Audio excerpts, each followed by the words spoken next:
Pertanyaannya, benarkah mengenalkan matematika kepada anak-anak sejak taman kanak-kanak ini akan berdampak pada kemampuan siswa di bidang sains dan juga teknologi? Sudah hadir malam hari ini di studio bersama saya ada psikolog klinis Grace Eugenia Sameve. Malam Mbak Grace. Malam Mbak Audrey. Iya, lalu lewat sambungan Zoom ini juga ada anggota Komisi 10 DPR RI dari fraksi PKS, ada Mas Gamal Albin Said. Malam Mas Gamal. Selamat malam, Mbak Audrey. Ada juga guru matematika yang kini aktif mengajar gratis di TikTok dengan akun @binaprestasiswa, Mbah Melan Ahmad. Malam, Mbah. Selamat malam. Iya, saya mau Selamat malam. Saya mau ke Mas Gamal dulu. Mas Gamal, jadi kalau dari teman-teman di Komisi 10 setuju nggak nih program dari atau ide gagasan dari Pak Prabowo yang menginginkan untuk anak-anak dari TK ini dikenalkan matematika? Baik, terima kasih. Pertama saya lihat ini adalah sebuah ide yang lahir dari sebuah kegelisahan atas problematika pendidikan kita dalam konteks kemampuan numerasi ya. Kalau kita lihat memang pertama skor PISA kita sekarang terendah sepanjang sejarah Indonesia mengikuti tes PISA tersebut ya. Jadi di tahun 2022 kemarin kita peringkat 70 dari 79 negara dalam konteks numerasi. Skor kita 366, itu jauh di bawah RPJMN yang targetnya adalah 392.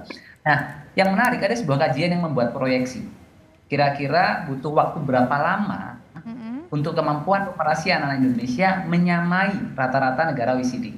Ternyata kita butuh sampai tahun 2063 agar skor kita yang 366 tersebut. Jadi artinya adalah mau mencapai ketertinggalan itu makanya dimulai dari TK. Untuk belajar matematika. Itu yang pertama sebelum masuk ke sana. Lalu kedua, ada satu data lain, Mbak. Ya, saya pikir penting kita melihat data ini untuk punya kesadaran bersama soal permasalahan ini. Ada satu data dari IFLS yang itu dikaji oleh Rice. Jadi begini, data itu mengevaluasi pendidikan kemampuan numerasi mulai anak kelas 1 sampai kelas 12. Waktu kelas 1 jawaban benarnya itu adalah 26,5%. Sampai naik tingkat 12 ya, jenjang 12 itu skor benarnya 38,7%. Artinya selama 12 tahun anak-anak sekolah, kemampuan numerasinya itu hanya meningkat di angka 12,2%. Iya. Itu saya pikir menggambarkan bahwa kita punya masalah. Kita tahan dulu sampai di sana. Kita tahan dulu sampai di sana, Mas. Kalau gitu saya mau tanya ke Mbak Grace. Mbak Grace, sebenarnya kalau dari mengenalkan matematika dari taman kanak-kanak itu mampu nggak sih untuk anak-anak mencerna begitu? Iya, mungkin aku echoing tadi yang disampaikan oleh Pak Gamal ya. Sebenarnya kita kayaknya perlu redefine nih matematika yang ingin dikenalkan tuh apa gitu. Karena tadi apakah itu tentang operasional ataupun tentang konsep-konsep, karena sebenarnya kan matematika tuh ada di mana-mana. Jadi mungkin kalau jawabanku tergantung apa sih kayak definisi matematika yang ingin kita angkat di kindergarten tadi gitu. Oke, nah kalau saya mau nanya ke Mbah Melan deh. Mbah Melan ini kan ngajar di TikTok ya Mbah ya? Nah, tapi kalau Mbah Melan sendiri, menurut Mbah Melan sendiri, kalau anak TK diajarkan matematika sebenarnya sulit nggak sih, Mbah? Oh ya, terima kasih. Kami akan menjawab pertanyaan dari Ibu bahwa memberikan pelajaran matematika sedini mungkin itu efeknya lebih baik daripada anak yang usianya sudah lanjut, sebab otak anak usia TK itu dapat dikatakan masih bersih, putih, seperti kertas yang belum ada coretan-coretan. Jadi kalau ingin memasukkan ilmu kepada anak usia TK itu punya efektif yang bagus sekali, punya efek yang bagus sekali. Itulah. Tapi Mbah, kalau gitu ngajarinya dan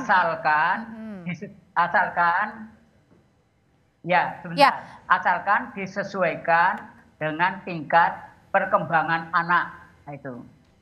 Mbak Melan, Ya, tapi silakan. cara ngajarinnya anak TK ini seperti apa? Dan kemudian apakah harus dimulai dengan misalnya tambah-tambahan?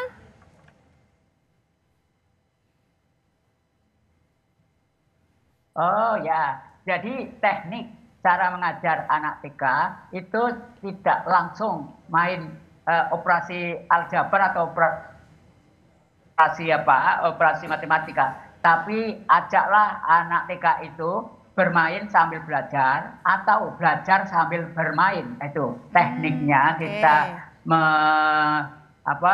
mengambil teori dari orang-orang barat, yaitu bahwa mengajar pada anak-anak yang masih dini itu sebaiknya belajar sambil bermain atau bermain sambil belajar. Di samping itu diperkenalkan sedikit demi sedikit, yaitu alat-alat peraga yang ada kaitannya dengan hitung.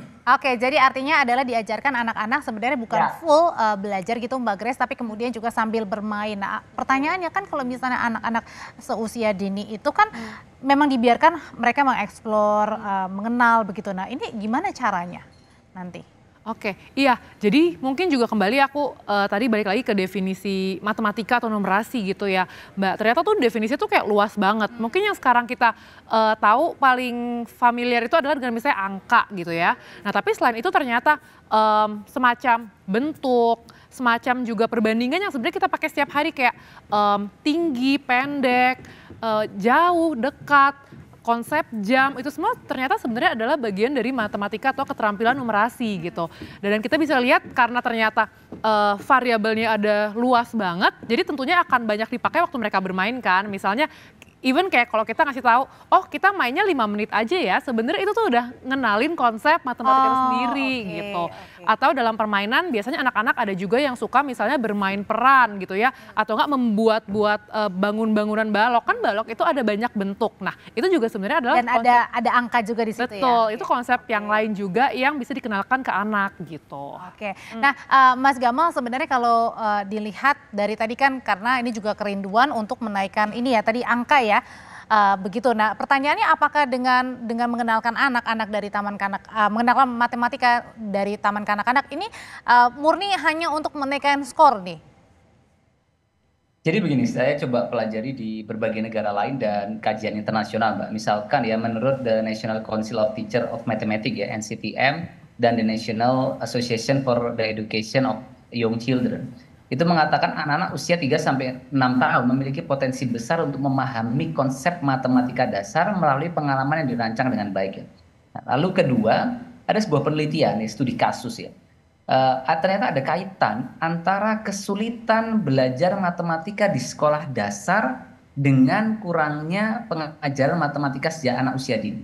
Jadi anak yang tidak mendapat pemahaman dasar matematika di TK sering menghadapi tantangan dalam memahami konsep dasar matematika, keterampilan berhitung, dan pemecahan masalah saat di sekolah.